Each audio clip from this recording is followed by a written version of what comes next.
Get your motor running. Head out on the highway. G'day everyone. Finally I'm going to start tackling project windshield. A little while ago I did the project saddlebags, and then I alluded to the fact that I'm going to do the project windshield in the playlist projects. I only do stuff that I think might be useful for other people, because I don't do these videos for commercial gain, so why should I waste my hours doing this for no gain? But I get a lot out of YouTube when I need to see something that I'm trying to fix, so I thought I'd put something back into the community. So project windshield, what that is this thing here on my Roadliner is a stock medium-sized shield. And the issue is, because it's almost upright standing as it stands here on the wall on the bike, it's just a little bit pitched to the back.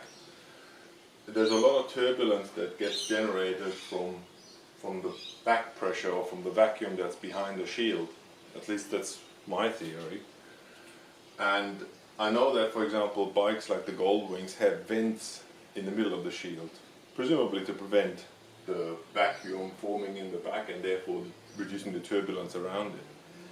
Now I could cut the shield down, but the thing is, I actually like the shield that way because it protects a lot from the wind. That's why I have the shield in the first place. So the idea I'm having, and this is highly experimental, I haven't seen actually anybody do this on the web, so I don't know what that's going to work on it, but we'll give it a go. The idea I'm having is I bought this thing here. This is a Wunderlich deflector. It's a deflector that you can adjust while you're riding. And it's meant to be, well, I can't reach that now, but it's meant to be on top of the shield, clamped just onto the shield, and then you can adjust it. Now my idea is, if I put it up there, it's right in my field of vision. So that's not a good idea. So what I'm going to do is I'm going to take a gamble here and actually try to build this thing in to the center of the shield, around about here, so that it is almost like one of those Goldwing vents, but obviously a custom made one. And then I can just adjust this and close it when it's raining all the way, and open it up to let air going through here in the middle, and thereby reducing the back pressure, or the vacuum behind it. Whether it's going to work or not, we'll find out, but let's get first started. Righto, here we are in the OP room 1, aka the shed, where we're going to do the operation, and hopefully it won't be a case of patient dead, operation successful afterwards.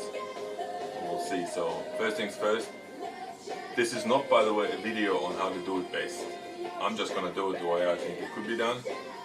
Surely there's people out there that will have a better idea of how to do each and every one of these steps. So be it, go ahead and do it your way. I'm just showing you how I've done it. And the whole point of it is, afterwards, there'll be a results video later on where I will basically report on whether this whole thing worked, the buffeting issue.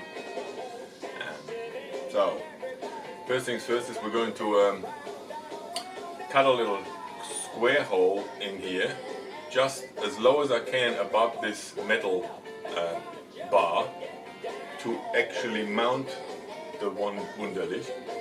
Then we're going to mount the Wunderlich and see how it flaps and where it finishes, and I'm going to basically close it and then trace it through from this side where it closes on the other side, and make a hole slightly smaller than what the Wunderlich is, so when I close it from the back it actually closes up. I can't actually fit it perfectly in because the curvature on this is different from that curvature, so it will be a smaller hole that just basically closes against it, but not sort of fits right in, you know what I mean? Anyway, let's get on with it.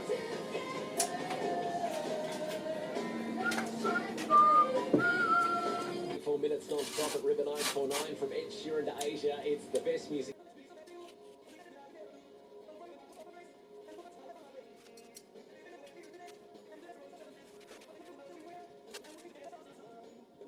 Tighten this up here to first of all allow me to mark it easier than on the polycarb, and secondly make sure that I don't scratch it in the process where it needs to be.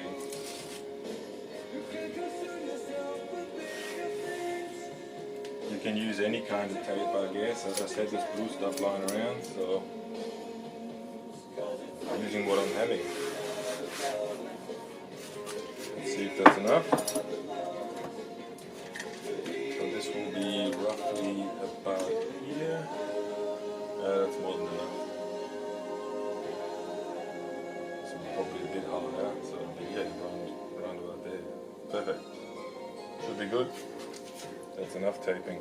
Box is now marked where the I don't know whether you can see that from there. Hopefully you can. So I've marked it on the blue thing where I'm going to cut the square box. In the corners I've marked two little holes, 2 mil in from the lines I need to cut. So I can drill a 4 mil hole in the corner and have a slight 2 mil radius in the edge here. And that will obviously be cut much bigger open, so this part on the top doesn't really matter. So that we can fit the block and then see how the whole thing folds and where it finishes and that sort of stuff. So let's get on with it.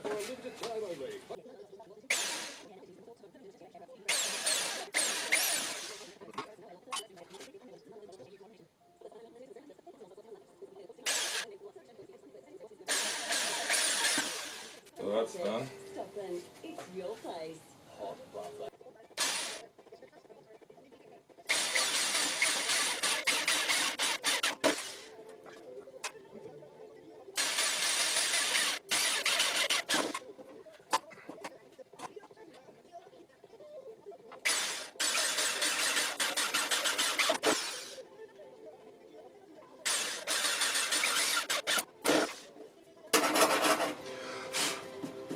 I'm using one of these little hand saws instead of a machine because it just gives me more control and I can stop and see that I'm cutting along the line.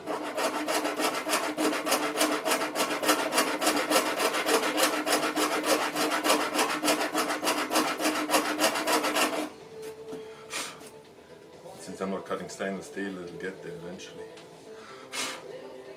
This is boring. Decided to come out from the shed and do it in the daylight, even though it looks like it could be raining any moment, but it just sucks in the shed. You got no light, it's really bad to see. So I've saved you guys the hassle of looking at me filing away and sewing and filing and drilling, but the square box that needs to hold the Wunderlich thing is now done. Just in case you're interested, this is the sort of stuff that I've been using. So again, shit that I've lying around, just use what you've got. I wouldn't go and buy stuff, but if you don't have any files at all, you obviously have to go and buy some. So I'll try to zoom in a bit, see if you can see a bit more. Yeah, there it is.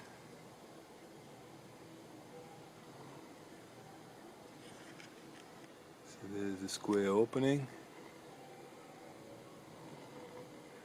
The top section where you see all these holes and stuff, that doesn't matter because that's going to be cut open even bigger. It's this bottom part that is now nicely filed square with a nice round 2 mil radius on the bottom, and so that's all good. So now the next step is to fit this thing and then see where it's touching and then trace it around and cut a hole slightly smaller. So that thing is now fitted, and this is how this thing will move up and down. So I can basically, this is the closed position, so I just have to cut an hole now about that size, a bit smaller, because I want this to basically cover it all up when it's raining. And then when I want to get some air through it, I can just tilt this back, get some air in, or I can even lower the whole thing all the way down, completely out of the way, or flip it back like so. It's just whatever I want to do. This is quite adjustable, this Wunderlich thing. So now it's just a case of cutting that hole into the plexi, and we're done. So progress report. So like I said, I've put the deflector on here, and then the big fat black line you see is the actually outside of the deflector. And then I traced, or basically I just put a line 5 mil in from that and traced it around. So it's 5 mil in, so it should overlap by about 5 mil or thereabouts.